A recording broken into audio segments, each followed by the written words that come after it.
안녕하십니까. 4인 4색의 홍순환 목사입니다. 오늘은 성경의 역사의 현장 이스라엘로 여러분을 초대합니다. 이스라엘을 다른 말로 바꾸는 기가 막힌 말이 있죠. 제일 짧은 말이죠. 가나안. 네, 가나안 땅.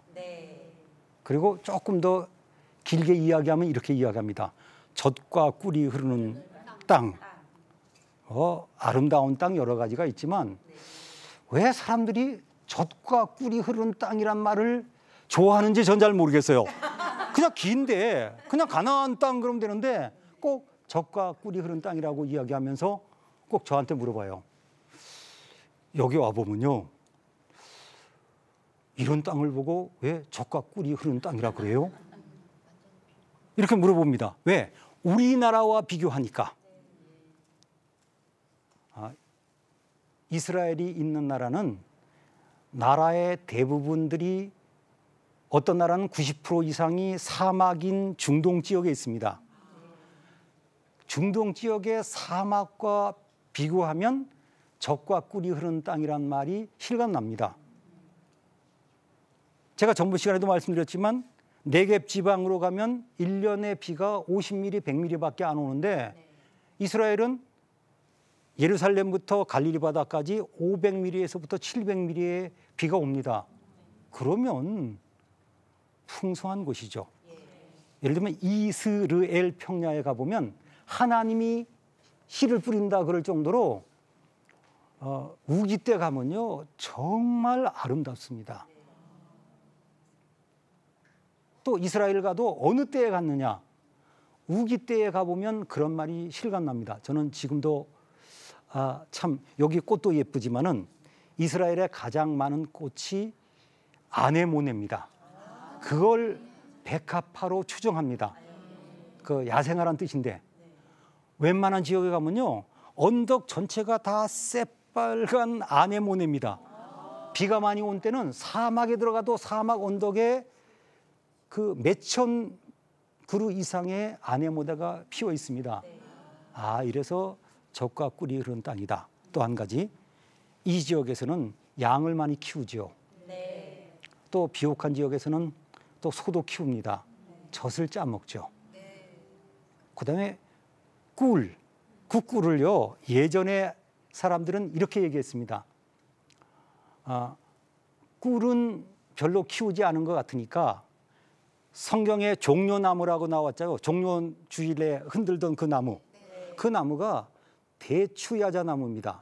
그게 굉장히 달아요. 특별히 시럽으로도 만들어 먹거든요. 그래서 그걸 이야기한다 이렇게 얘기했는데 아니요, 아닙니다. 실제로 한 장소에서 고고학자들이 아직까지는 한 곳밖에 못 찾아냈지만 실제로 꿀벌을 키우던 유적을 찾아냈습니다. 그러니까 성경 말씀이 이제 고고학이 발달되면서 어떤 거는 더 확실해진 것을 보는 거죠. 그런 의미에서 젖과 꿀이 흐르는데 실제로 꿀도 있었다고 하는 거죠. 실제로 꿀도 있었습니다. 자, 그래서 이 이스라엘이라는 나라가 어떤 나라인가를 역사적으로 말씀드리려고 합니다. 성경에 왜 이스라엘이라고 하는 나라가 나타나게 됐는가? 바로 아브라함 때문이죠. 하나님이 원래 갈대아 지방의 우르에서 살던 아브라함을 부르셨습니다. 이렇게 얘기하면 전부 갈대아가 지금의 이라크입니다. 이라크에 살던 그를 언제 이사했는지 모르겠어요. 하란으로 옮겼는데 그 하란은 터키예요.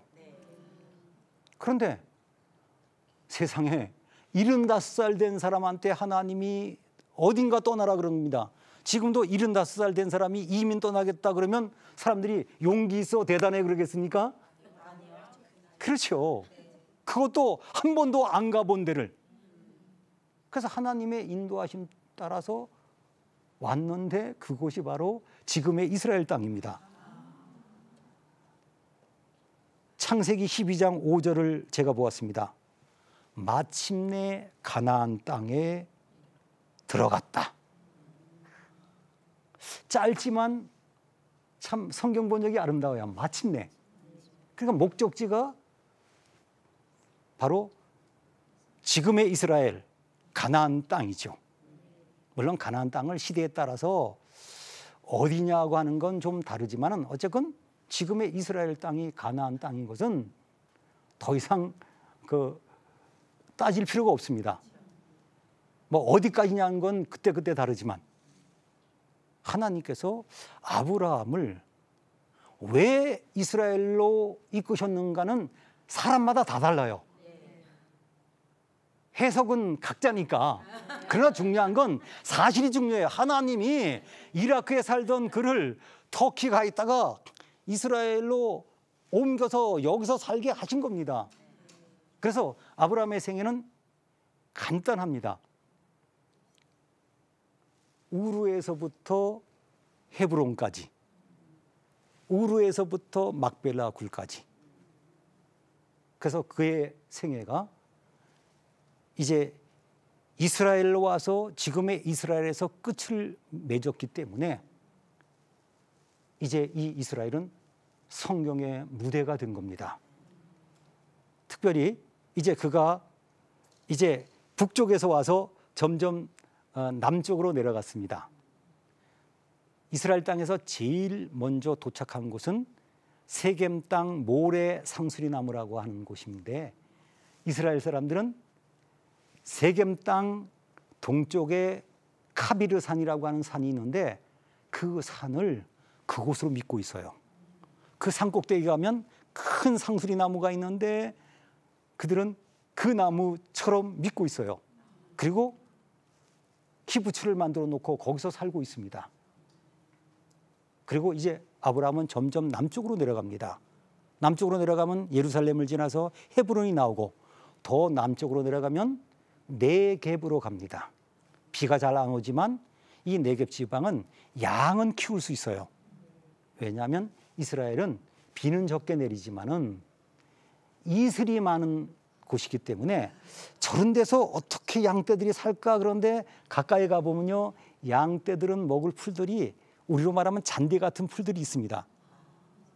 어쨌건 아브라함은 이제 점점 남쪽으로 내려갔다가 기근이 되니까 애굽으로 갔다가 하나님의 도우심으로 다시 와서 이제 부엘셰바부터 헤브론까지를 왔다 갔다 하면서 살았는데 베델, 그 야곱이 잠 깨어서 돌단을 쌓은 그 지역, 그 후손이죠.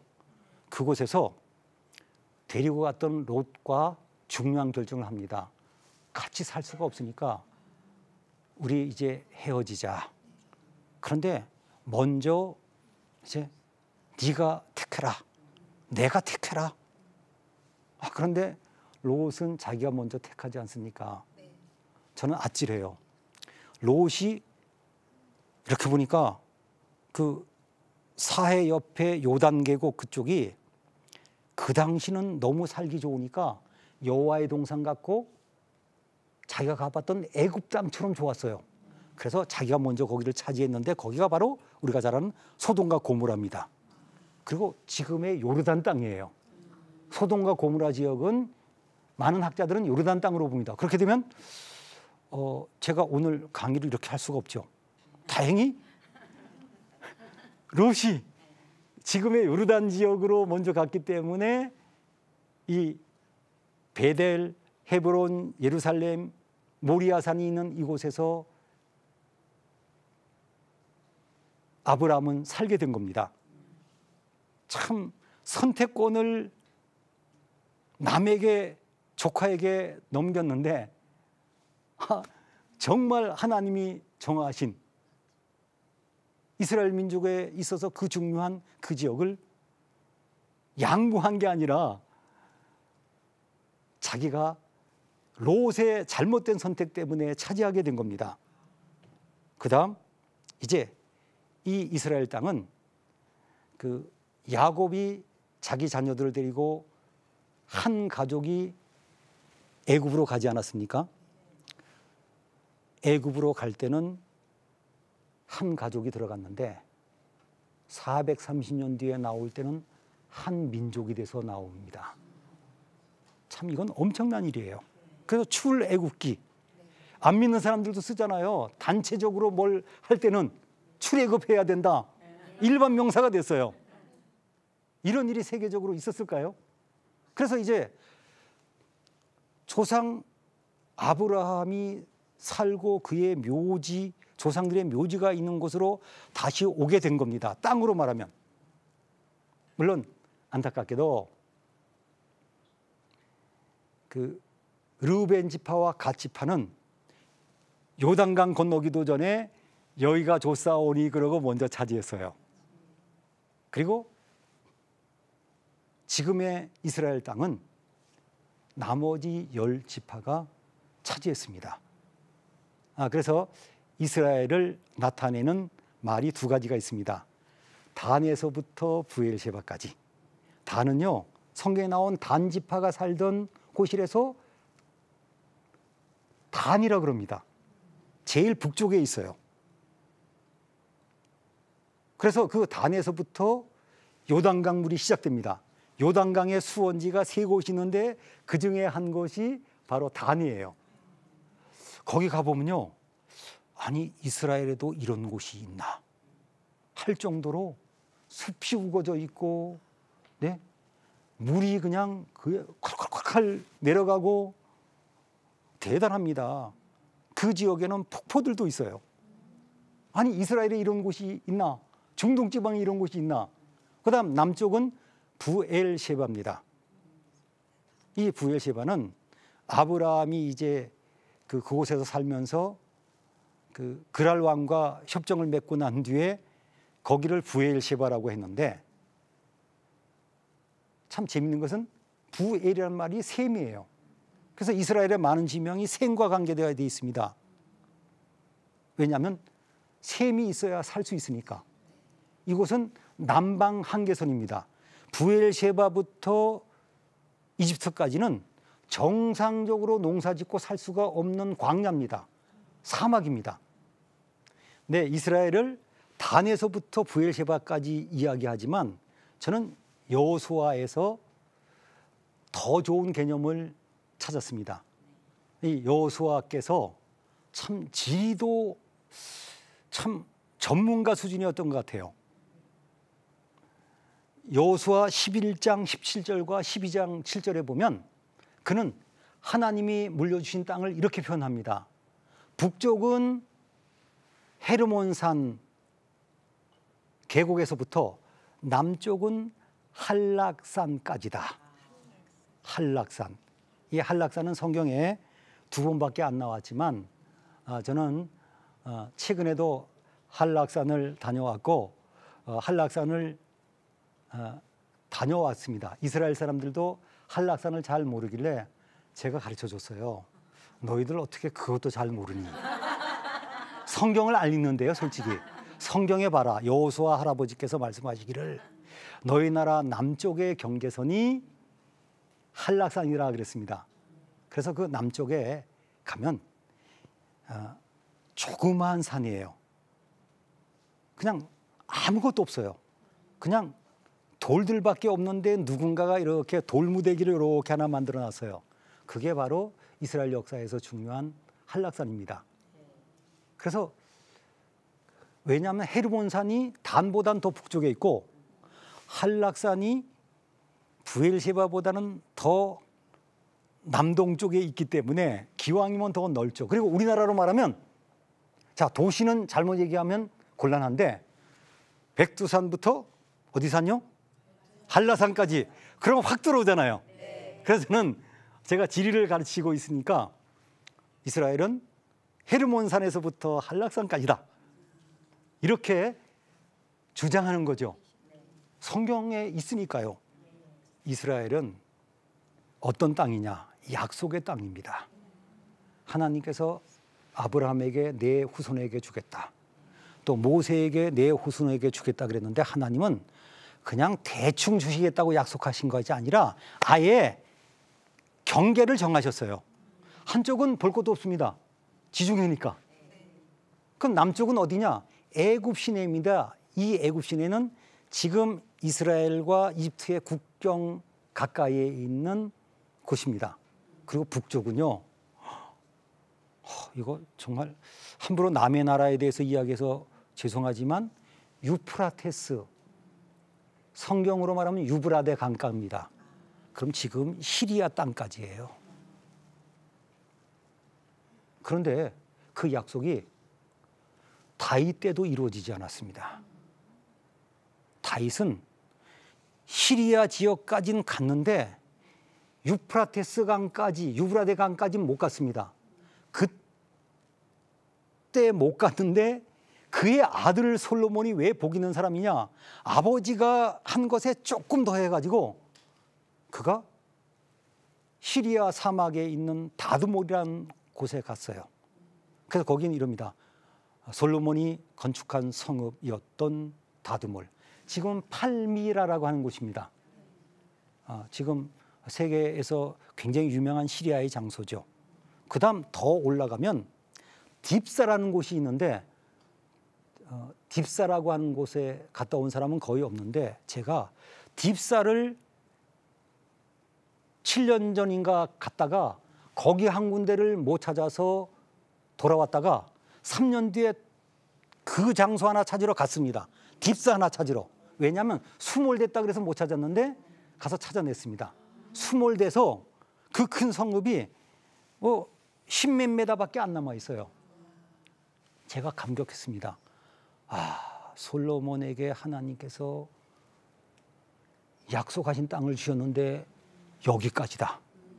지금 시리아 북쪽 지역까지 솔로몬 때 처음이자 마지막으로 하나님께서 약속하신 땅의 경계선까지 주어진 겁니다.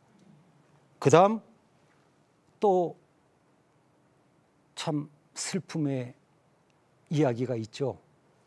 북이스라엘은 아수르에게 멸망당하지 않았습니까? 그래서 그들이 이제 끌려갔습니다. 그 땅이요, 지금의 어디냐면 시리아 북쪽과 그리고 이란 서부 쪽이에요. 그리고 이제 남유다 왕국이 바벨론에게 멸망당해서 끌려갔는데 바벨론 지역으로 끌려갔다가 내중에 그들이 떠날 때 보니까 더 남쪽 지역까지 가서 살고 있었던 거예요. 성경에 보면 델 하르사라는 말이 나오는데 제가 웃었어요. 그게 텔 하르사인데 텔은 히브리어와 아랍어인데요. 옛날 사람들이 살던 언덕을 텔이라고 그럽니다. 그런데 우리 번역에는 텔을 델이라고 번역했어요. 그래서 제가 한참 웃었습니다마는 어쨌건 약 107년 동안 포로되어 간 지 50년 후부터 그 뒤에 107년 사이에 3번 돌아왔습니다. 그리고 참 제가 이란 가가지고 놀란 일이 있어요. 그 성경에 앙메다라고 하는 곳이 있습니다.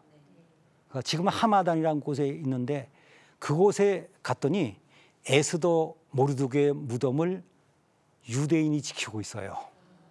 제가 전율이 왔습니다. 그리고 자기 소개합니다. 자기가 유대인 베냐민 지파래.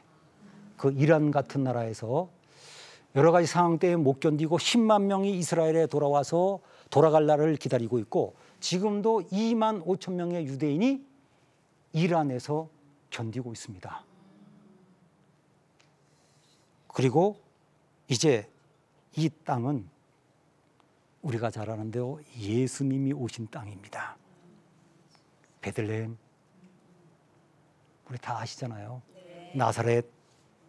그 다음에 가버나움에서 공생애를 시작하셨는데 성경에 재미난 표현이 있어요. 본동네란 말이 있어요. 고향. 본동네가 두 곳이 있는데 하나가 나사렛이고 하나가 가버나움입니다. 그러니까 예수님이 제2의 고향 같은 역할, 공생의 짧은 기간이지만 제2의 고향처럼 계시던 곳이 바로 가버나움입니다. 가버나움에 가면 예수님의 그 시대의 그 유적들이 발굴이 끝나서 많은 사람들에게 공개되고 있습니다. 또 예수님이 계셨을 것이라고 믿는 베드로 집터 위에는 예쁜 예배당이 세워져 있습니다. 그리고 예루살렘, 어떤 곳입니까? 예수님께서 체포되시고 십자가를 지시고 부활하셨던 곳 아닙니까? 그리고 이제 예수님이 갈릴리로 다시 가셔서 제자들을 만났습니다. 그것을 우리는 보통 갈릴리산이라 그럽니다. 그리고 예수님은 감람산에서 승천하셨습니다. 이스라엘 사람들은요, 가끔 그런 질문을 해요. 뭐 심지어 어떤 때는 검문하는 군인들까지.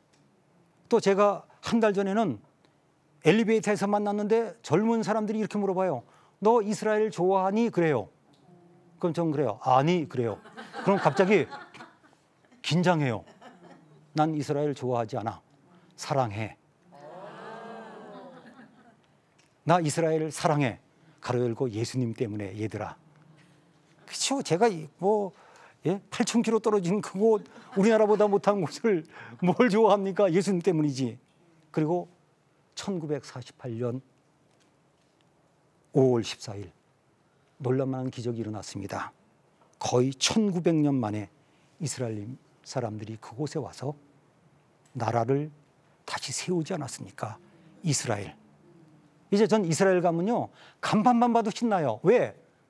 옛날에는 아랍 사람들이 아랍 이름으로 불려졌는데 지금은 성경 이름으로 바뀌었거든요. 텔 에즈 슐탄이란 그 언덕은 이제는 텔 여리고라 그럽니다. 제가 발굴했던 그 언덕은 그 지역 사람들이 텔 엘 두웨이르라고 불렀어요. 근데 이제는 성경의 라기스이기 때문에 그곳을 성경의 라기스로 믿고 제가 발굴까지 했습니다. 이스라엘은 성경의 땅입니다. 성경의 역사가 살아 숨쉬고 있고 어디 가나 성경의 역사가 남아있는 그 땅입니다.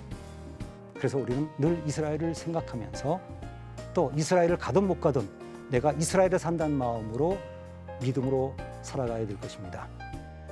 다음 3, 4 강의는 이스라엘의 현지로 가서 갈릴리 바다와 예루살렘에서 전해드리겠습니다. 감사합니다.